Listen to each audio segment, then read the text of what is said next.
परम पिता परमात्मा पूर्ण ब्रह्म सर्व सृष्टि के रचने वाले कबीर परमेश्वर जी की असीम रजा से आप परमात्मा की प्यारी आत्माएं सत्संग सुनने के लिए उपस्थित हुए।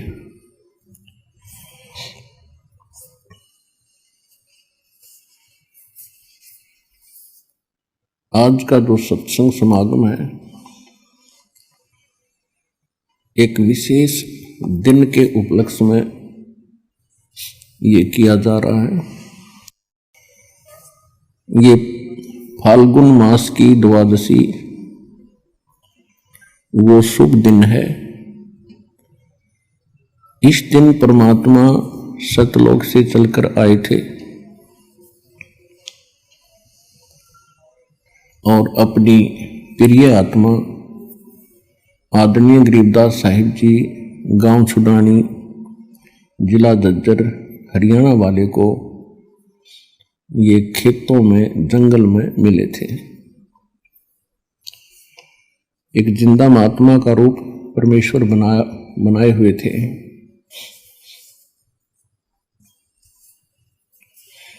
इस दिन का एक विशेष महत्व ये है कि परमात्मा ने अपना एक ऐसा दृढ़ गवाह बनाया जिसने परमात्मा को देखा, परमात्मा के उस स्थान को देखा जिसके विषय में परमात्मा बहुत पहले से कहते आ रहे थे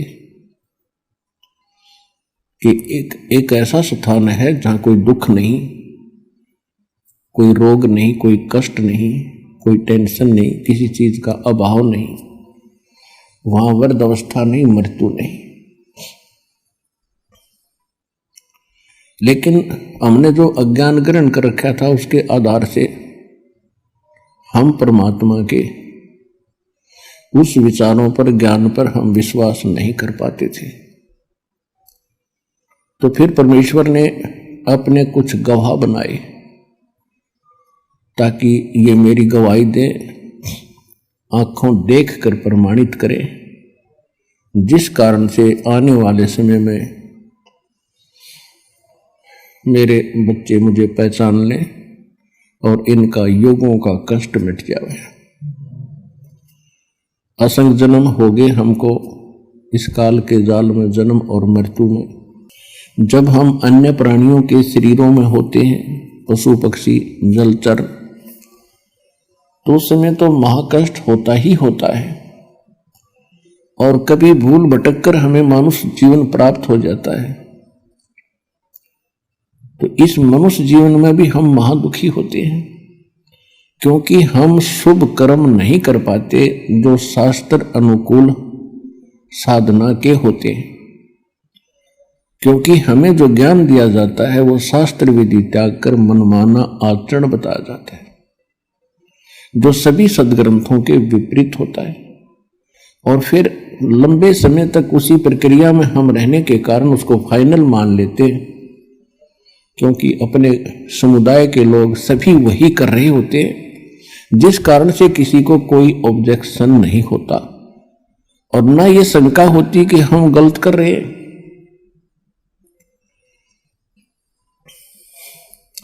इस भूल को मिटाने के लिए परमात्मा स्वयं आते हैं। यहां पर दो शक्तियां काम कर रही हैं।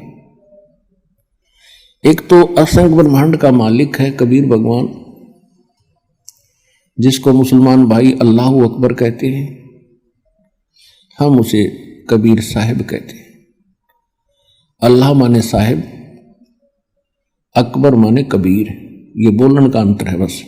अल्लाह कबीर, अल्लाह अकबर यानी साहिब कबीर, हम कबीर साहिब कहते हैं। इसको गॉड कबीर कहो। ये पूर्ण परमात्मा है, ये हमारा जनक है, हमारा पिता है। इसकी वचन शक्ति से हम सभी उत्पन्न हुए हैं। वो हमारे लिए दुखी रहते हैं कि किसी ना किसी तरह इन भोली आत्माओं को उस स्थान का पता लग जाए जहां ये रहा करते थे, सुखी थे, कोई कुछ कष्ट नहीं था, कोई मृत्यु नहीं थी, वृद्धावस्था नहीं थी। और किसी चीज की कमी नहीं थी। और यहां दूसरी शक्ति है जिसके अंतर्गत हम फंसे हुए हैं। यहां ये ब्रह्म है, सरपुरुष है, इसको ज्योत स्वरूपी निरंजन काल भी कहते हैं। इस काल ने एक ऐसा भयंकर जाल बना रखा है कि जीव को परमात्मा की जानकारी ना हो और जितने कर्म ये करे वो कर्म बिगाड़न के करे, शुभ ना कर सके। और दूसरी, इसने अज्ञान फैला दिया, ये नकली पंथ संत बनवा के, और इन जीवों को ऐसा दृढ़ कर दिया उस अज्ञान के अंदर। जब परमात्मा स्वयं भी आते हैं तो भी हम परमात्मा के उन वचनों पर विश्वास नहीं करते थे। इसलिए परमात्मा परमेश्वर कबीर जी ने अब एक विकल्प खोजा। उन्होंने अपने गवाह तैयार किए कि ताकि ये मुझे पहचाने और मेरे स्थान को जाने, फिर अपने बहन भाइयों को ये आंखों देखा ज्ञान सुनावे। जब हम आंखों देख लेते हैं किसी वस्तु को, फिर हम दृढ़ता के साथ कहते हैं, फिर हम विचलित नहीं हो सकते। और यही कारण रहा कि जिन महापुरुषों को परमेश्वर आकर मिले, जो अपने उन्होंने एक साक्ष्य तैयार किया, साक्षी तैयार किए, उन्होंने फिर सारा संसार एक तरफ और वो अकेले एक तरफ रहे, क्योंकि वो भगवान से मिल चुके थे, परमात्मा को देख चुके थे। गीता अध्याय नंबर 18 के श्लोक नंबर 62 और गीता अध्याय नंबर 15 के श्लोक नंबर 4 में गीता ज्ञानदाता स्वयं कहता है कि अर्जुन, तू सर्वभाव से उस परमेश्वर की शरण में जा, उसकी कृपा से तू परम शांति को और शाश्वतम स्थानम, उस सनातन परम धाम को प्राप्त होगा। सनातन माने सदा रहने वाला, जिसका कभी अंत नहीं होता। और 15वें अध्याय के 4थे श्लोक में कहा है कि तत्वदर्शी संत और तत्व ज्ञान प्राप्ति के उपरांत